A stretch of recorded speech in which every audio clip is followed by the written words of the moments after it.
RJ Classes 2.0। नमस्कार दोस्तों, मैं आरजे सिद्धार्थ आरजे क्लासेस 2.0 में आपका स्वागत करता हूं। दोस्तों, आज हम पढ़ेंगे वैदिक कालीन आर्थिक जीवन। इसके पहले हमने भौगोलिक विस्तार पढ़ा, राजनीतिक विस्तार पढ़ा और सामाजिक विस्तार पढ़ा। आज हम पढ़ेंगे आर्थिक जीवन। पहले ये देख लेते हैं कि आर्थिक जीवन में क्या क्या पढ़ना है। थोड़ा सा गौर करेंगे और बस 1 मिनट में देख लेंगे क्या क्या पढ़ना है। दोस्तों, कृषि पढ़ना है। क्या पढ़ना है? कृषि पढ़ना है। पशुपालन पढ़ना है। अगला पशुपालन पढ़ना है। और क्या पढ़ना है? उद्योग। उद्योग कैसा? शिल्प उद्योग आदि ये पढ़ना है। व्यापार वाणिज्य पढ़ना है। व्यापार वाणिज्य में एक में ही कह सकता हूँ, व्यापार वाणिज्य पढ़ना है। व्यापार वाणिज्य हो गया। एक और पढ़ना है। क्या पढ़ना है दोस्तों? परिवहन पढ़ना है। परिवहन पढ़ना है। इतना दोस्तों आप नोट कर लेंगे। हमें कृषि पढ़नी है, पशुपालन पढ़ना है, उद्योग पढ़ना है, व्यापार वाणिज्य और परिवहन पढ़ना है। तो दोस्तों, इसमें हम पहले देख लेते हैं कृषि और फिर पशुपालन, उद्योग, व्यापार और परिवहन पर आएंगे। कृषि बहुत महत्वपूर्ण है। ये टॉपिक्स दोस्तों जो मैं पढ़ा रहा हूँ तो आपको लंबा या थोड़ा डीप लग सकता है, लेकिन मेरा वीडियो पढ़ने के बाद आपको कोई किताब, कोई वीडियो देखने की ज़रूरत नहीं होगी। जिसने भी हमारे शुरुआत से वीडियो देखे हैं उसको एहसास हो गया होगा कि मैं सही बोल रहा हूँ। दोस्तों, कृषि पहले पढ़ते हैं। कृषि अभी ज़्यादा महत्वपूर्ण नहीं है, उत्तर वैदिक काल में कृषि ज़्यादा महत्वपूर्ण हो जाएगी। तो कृषि पढ़ने से पहले मैं देख लेता हूँ यहाँ समाज कैसा है। मित्रों, समाज हमारा यहाँ का कबीलाई समाज है। कबीलाई समाज है। जब कबीलाई समाज होगा तो कोई भी व्यक्ति एक पास नहीं रहेगा। जब एक पास नहीं रहेगा तो खाना की तलाश में, पानी की तलाश में वो दर दर भटकता रहेगा। जब भटकता रहेगा तो ऐसी स्थितियों में दोस्तों मांस के लिए, दूध के लिए, खाल के लिए तो जानवर चाहिए होंगे। तो कुछ जानवर पालना शुरू कर देते हैं। शुरुआत में वो जहाँ पर जानवर पाल रहे हैं उन जानवरों में सबसे महत्वपूर्ण जो जानवर रहेगा वो गाय रहेगी। इसलिए ऋग वैदिक समाज कबीलाई समाज है और ये पशुपालन को ज़्यादा महत्व देते हैं। इसलिए कृषि जो वैदिक समाज है या ऋग वैदिक समाज है, यहाँ पर कृषि का मित्रों सेकेंड मतलब दूसरा स्थान है। दूसरा स्थान है। आप एक पॉइंट नोट कर लेंगे। अब यहाँ पर क्या है कि ये समाज कबीलाई है और पशुओं पर ज़्यादा ध्यान दे रहा है। पशुओं पर ज़्यादा ध्यान दे रहा है तो हम देखेंगे कि जो पशु है ये पशु प्रथम स्थान पर है, फर्स्ट स्थान पर है। आर्थिक जीवन में इसका महत्व है। आप ये पॉइंट नोट कर लेंगे। फिर यदि हम बात करें तो पहले इसको मैं मिटा देता हूँ। तो कृषि की बात हो रही है। कृषि द्वितीय है और पशुपालन प्रथम स्थान पर है ऋग वैदिक काल में। लेकिन उत्तर वैदिक काल में ऐसा नहीं रहेगा। उत्तर वैदिक काल में पशुपालन प्रथम स्थान पर हो जाएगा और कृषि द्वितीय स्थान पर हो जाएगी। मैं फिर बात करता हूँ कि कृषि के बहुत सारे शब्द आए हैं।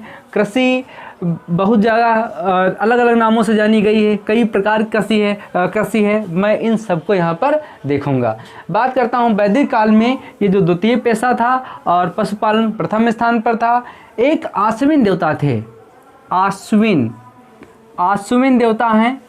देवता कहा जाता है कि आश्विन देवता ने मनु को हल चलाना सिखाया था। मनु महाराज को क्या करना सिखाया था?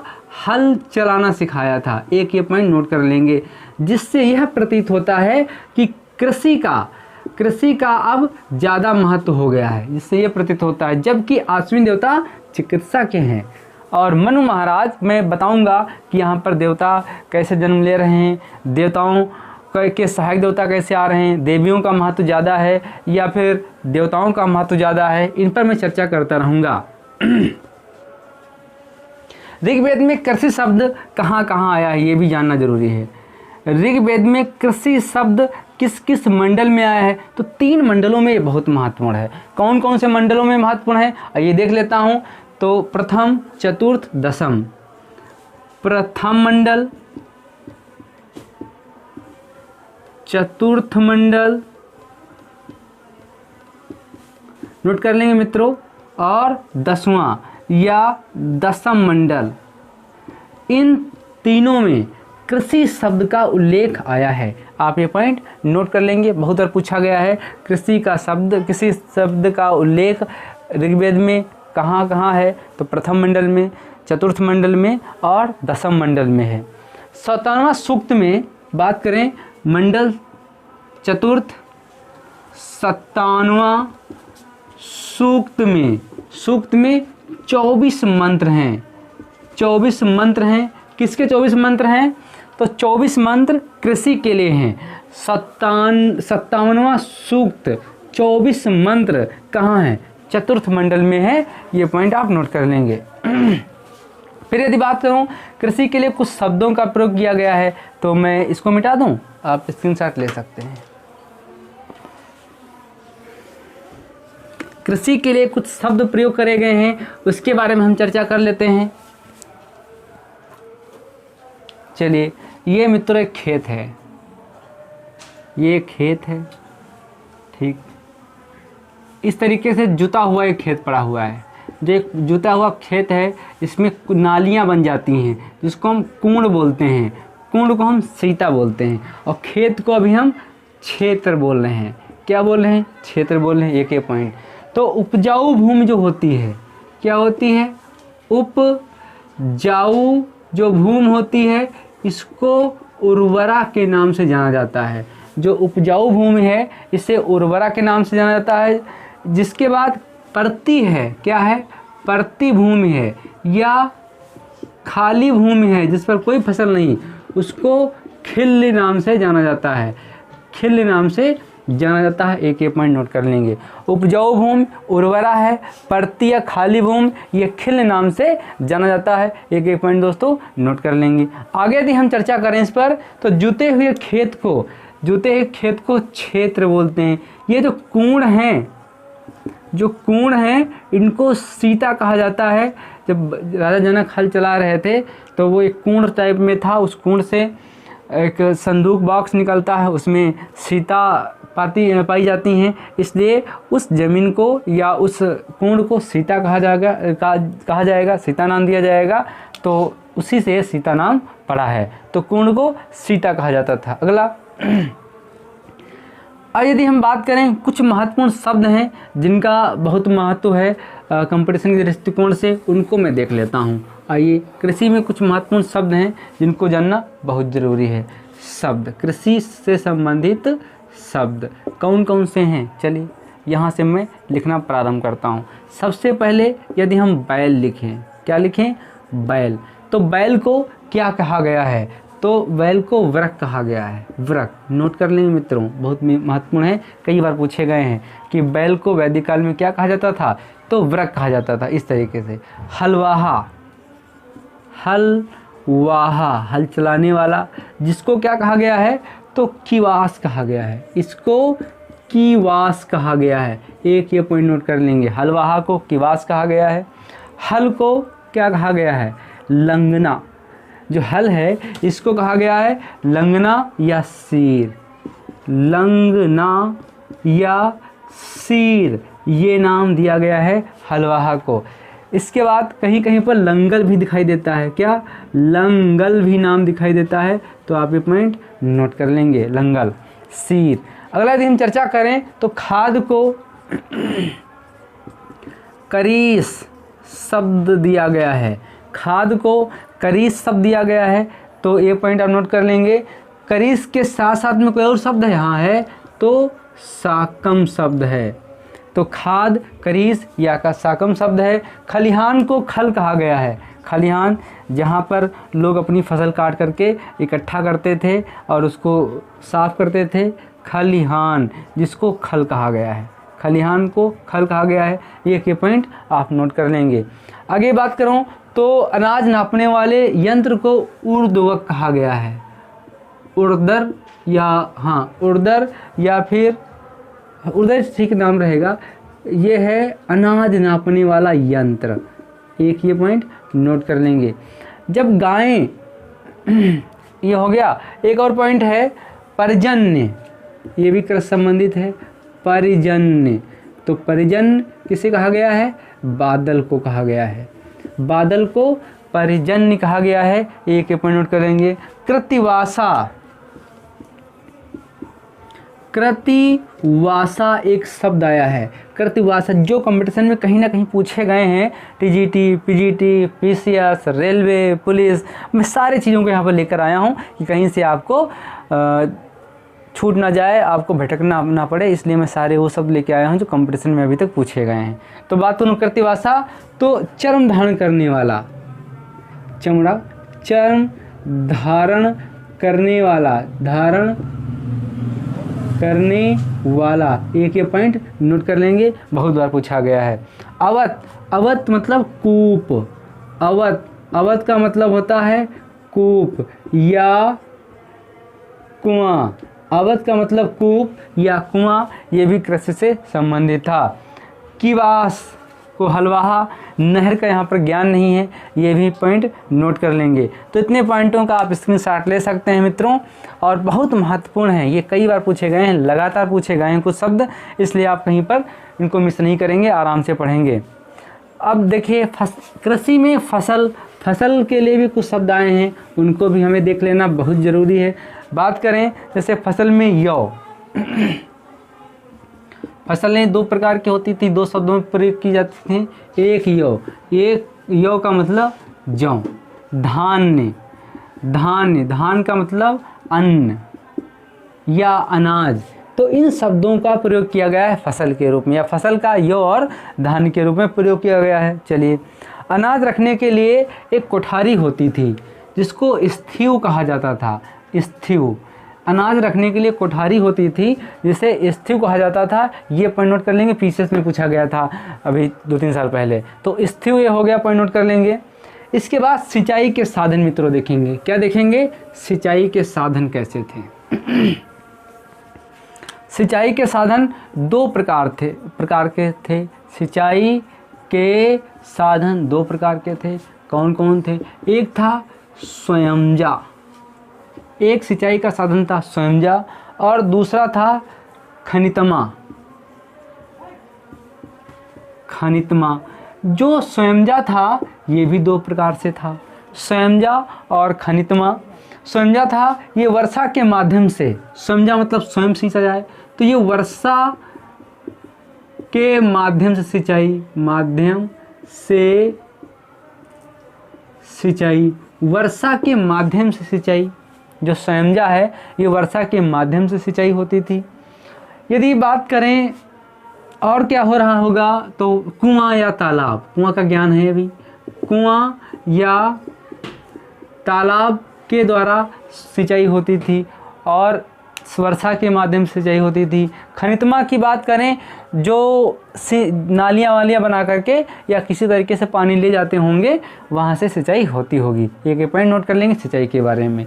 चलिए मित्रों आगे बढ़ते हैं। यहाँ नहरों का ज्ञान नहीं था, मैं पहले आपको बता चुका हूँ, नहरों का ज्ञान नहीं था। अगला जो पॉइंट रहेगा वो है पशुपालन। देख लेते हैं पशुपालन, ध्यान से पढ़ेंगे। पशुपालन बहुत बार पूछा गया, इसलिए थोड़ा मैं लंबा बताऊंगा। पशुपालन, क्योंकि पशुपालन प्रधान यहाँ पर आर्थिक क्षेत्र है।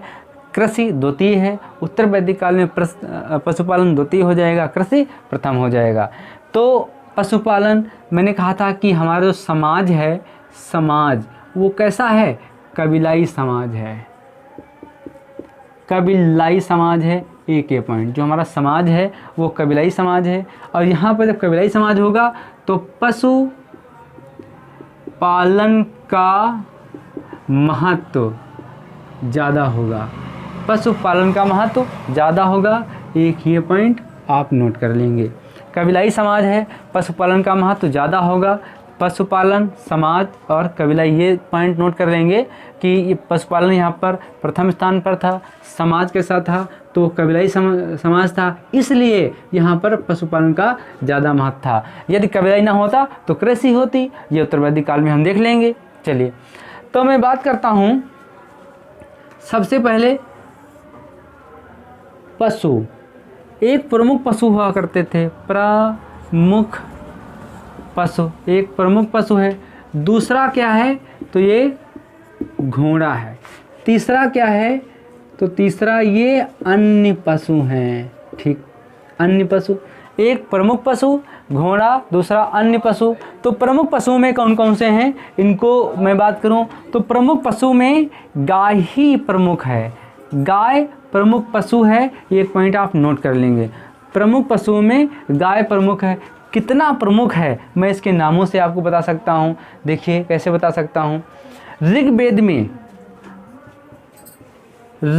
में इसका 176 बार उल्लेख आया है। ऋग्वेद में इसका 176 बार उल्लेख आया है।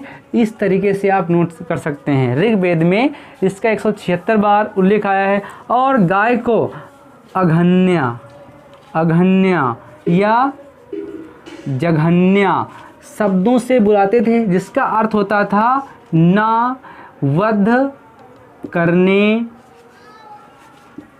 योग्य, मतलब ना मारने योग्य, इसका ये अर्थ होता था। आप समझ सकते होंगे कि अघन्या जघन्या का मतलब है ना वध करने योग्य।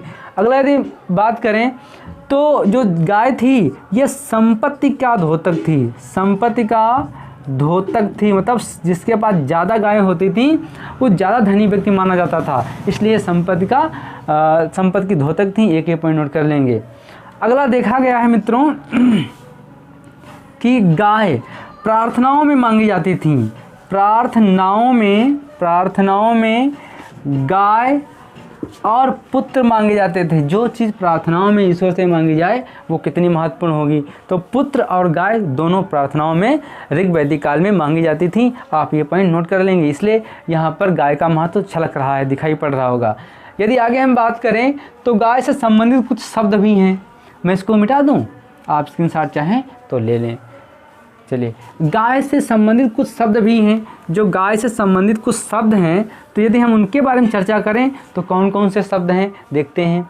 गाय से धनी व्यक्ति को, जो गाय से धनी व्यक्ति है उसको गोपति कहा गया। गोपति कहा गया, गायों का पति, गोपति कहा गया।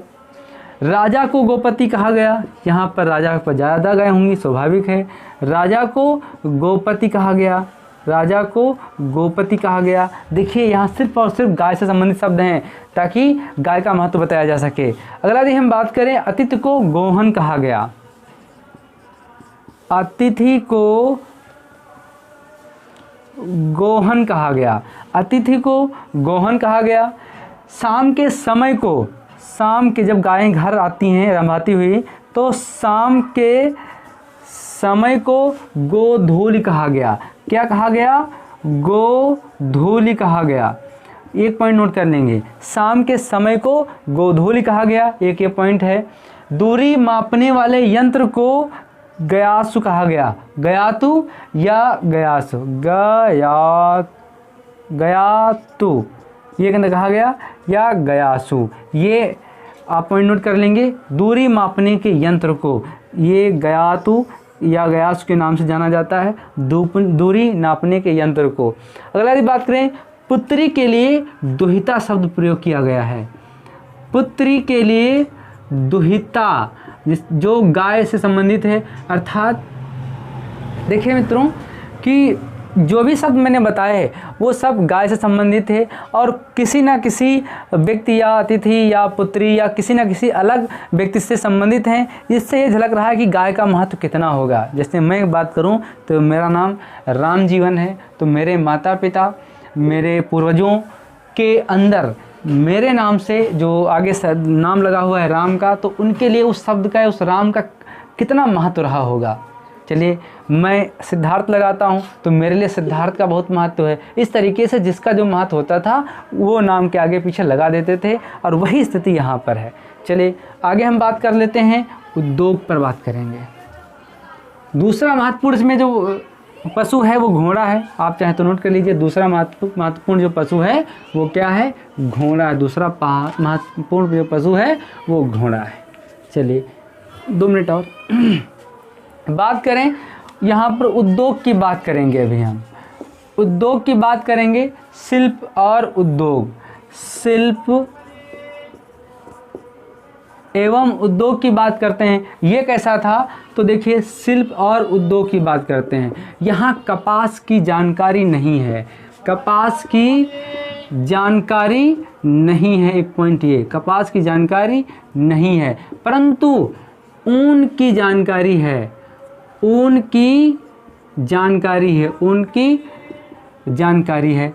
कपास की जानकारी नहीं है परंतु ऊन की जानकारी है, और जबकि कपास भारत की ही देन है। चलिए आगे हम चर्चा करें तो जो कपड़ा बुनती थी महिलाएं, उनको सीरी या पेशकरी के नाम से जाना गया। सीरी या पेशकरी, सीरी के नाम से जाना गया किनको? जो महिलाएं कपड़ा बुनती थीं, जो महिलाएं कपड़ा बुनती थीं उनको सीरी या पेशकरी के नाम से जाना गया। आप एक पॉइंट नोट कर लेंगे। तंतुवाय जुलाहा को कहा गया, तंतुवाय किसे कहा गया? ये जुलाहा के लिए शब्द प्रयोग किया गया, तंतुवाय जुलाहा के लिए प्रयोग किया गया। और करघा, करघा, करघा ये तसर के लिए प्रयोग किया गया, करघा जिस पर कपड़े वगैरह बुने जाते थे। तो आप ये पॉइंट नोट कर लेंगे, शिल्प उद्योग इस प्रकार के थे। क्या और उद्योग थे? हाँ, मैं उस पर भी चर्चा भी करने वाला हूँ। यदि हम बात करें मित्रों तो धातु उद्योग, क्या धातु उद्योग की चर्चा कर लें। इसमें क्या था? तो धातु उद्योग में सोना, तांबा, कांसा, सोना, तांबा और कांसा ये चलता था, जिसको सोने को हिरण्य कहा गया। क्या कहा गया? हिरण्य कहा गया, सोने को हिरण्य। लेकिन उत्तर वैदिक काल में इनके नाम ज़्यादा महत्वपूर्ण हो जाएंगे। तांबे को अयस कहा गया, अयस, तांबे को अयस कहा गया। और कांसे को त्रपु, कांसे को त्रपु कहा गया। ये उत्तर वैदिक काल में ज़्यादा महत्वपूर्ण पॉइंट हैं, इसलिए आप इनको नोट कर लेंगे। सोना को हिरण्य और तांबा को अयस, कांसे को त्रपु कहा गया। मित्रों चांदी का ज्ञान नहीं था, बात करें यहाँ पर अभी चांदी का ज्ञान नहीं था, चांदी का ज्ञान नहीं था, इसलिए पॉइंट नोट कर लेंगे। और अभी यहाँ पर जब ये चल रहा है वैदिक काल में, तो यहाँ पर लोहे का ज्ञान अभी नहीं लेकिन होने वाला है। चलिए, तो चांदी का ज्ञान यहाँ पर नहीं था, ये पॉइंट नोट कर लेंगे, शुरुआत की बात है। चलिए आगे पॉइंट नोट करते हैं। और कुंभकार के लिए शब्द यदि हम बात करने, पूछा गया था एक बार, कुंभकार, कुलाल शब्द आया है, कुलाल शब्द ये किसके लिए है? कुंभकार के लिए कुलाल शब्द है।